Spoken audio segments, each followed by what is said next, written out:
Welcome guys to new edition of RIOU Talk. Today our guest is Eivind Skille, Norway Inland University of Applied Science, and we're gonna talk with him about his academic career and about personal stuff about living in Norway. Good afternoon, Professor. And the first question is general about our program. What do you think about this program, exactly about your model, because it was the last part of this model, governance. And probably you know also other teachers from this model or from other models in our program, and you can share your experiences with them. When I was first asked to join the program, it was Professor Grudnev at Brunel University, but he is from the eastern part, so he speaks Russian, so I understand he took part in putting up the whole program together with Professor Nikolai Peshin here at the university. So I know Vasil Girginov a little bit from the sport management congresses and system, especially from the Europe side. So he called me and asked to join, so I was very, very, of course, honored and satisfied to be asked. It's a special program because as this year you are 14 different countries in a class of 19. That's quite widespread, and that was the first thing that attracted me to say yes. Then we worked a bit, especially before the first year. I think Professor Girginov had a number of Skype conversations, at least some with me, so he must have had with the other guys the other professors than in his module. We are 4 units. He has one himself. The others have 3 other professors. So he put together the module in a very good way. I think it's been easy for me after that to find my place together with his more Olympic movement stuff and other people's. There have been different professors, but other people's governance and ethic and organizational parts, units as it's called. And Vasil Girginov has then been the link to the rest of the program. So in a way I trust that he puts together a model which fits into the rest of the program, and that's more up to you students to tell. Okay. It's about the model, but what about your personal academic career? How did you start? How did you come to this sport policy analysis? And is it a big field actually? It's like many sport researchers are working with that field. Sport policy isn't that big. I started my education in, general sports studies when I was 20 few, and then moved on with sports sociology. So my master's degree and my PhD would be called sports sociology.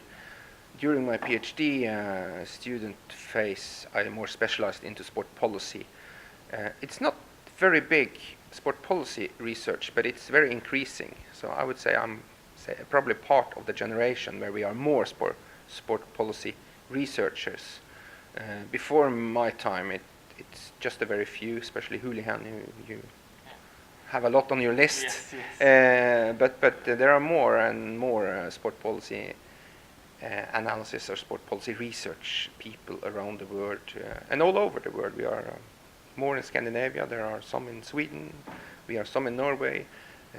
There are some very good ones in New Zealand, Australia, US, UK, of course, where Hooligan has his center.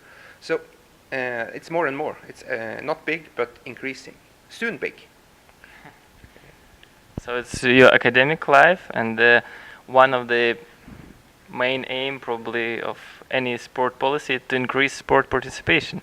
What about your personal sport participation? Did you practice sport in your student life, and do you still practice any sports? Which is your favorite? As everybody else, almost everybody else in Norway, I played football. When I was young, I quit when I went to the army for the national service, which we still have.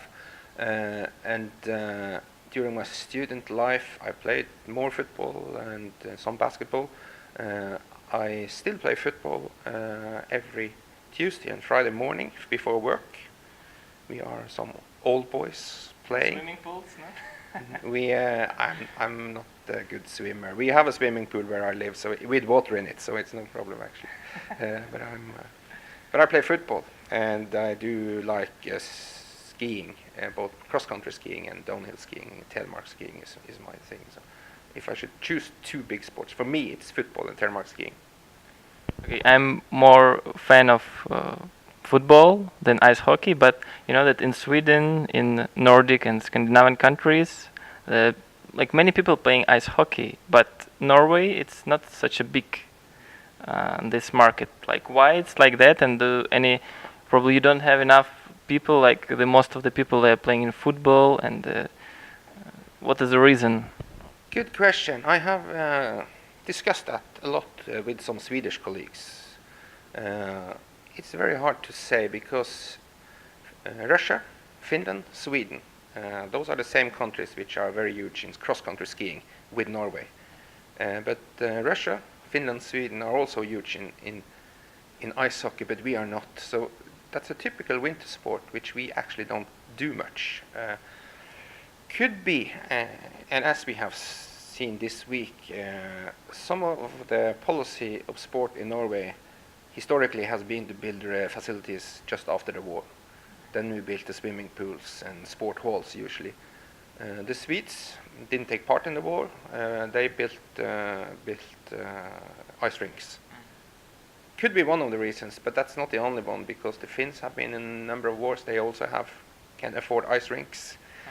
But that's probably part of the story, that the sport facility policy has differed across, especially Sweden and Norway. That's the most strange thing, that we are so different from each other on the ice hockey part. I don't have a very good answer. Josef Fallen would be the right man to ask. Thank you. And then I want to ask you, probably, I don't meet so many people from Norway in my life, and it's quite far from here, and it's like not really touristic destination for Russians. Some people travel, but probably you can explain what does it mean, in your opinion, to be Norwegian.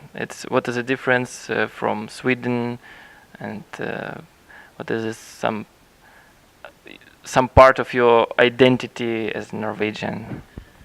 Good question. First, I will add that we have actually quite a lot of Russians coming to Norway, especially for downhill skiing.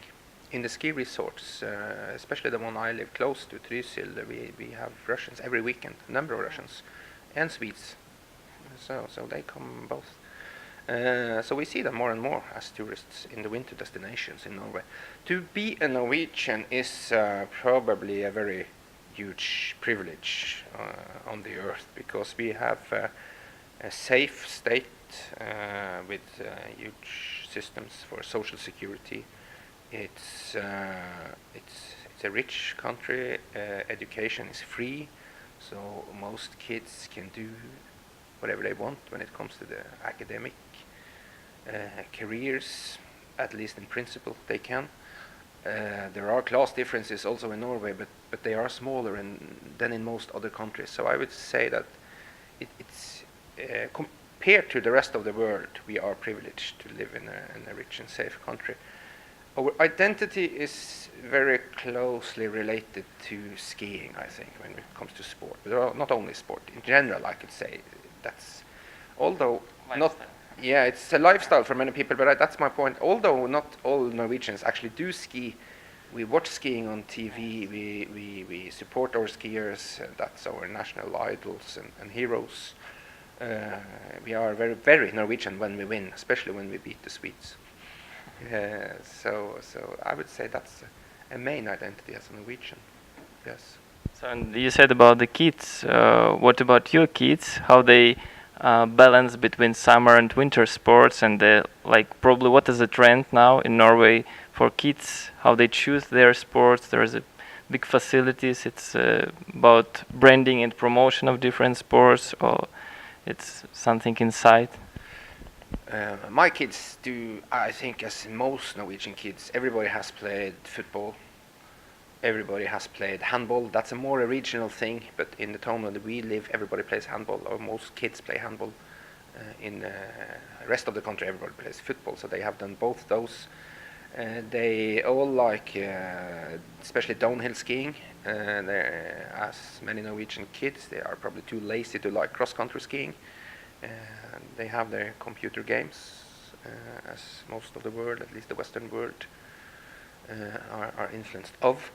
But football, handball, downhill skiing, and snowboarding, one of them, it's their sports. I think that's quite typical Norwegian thing to do.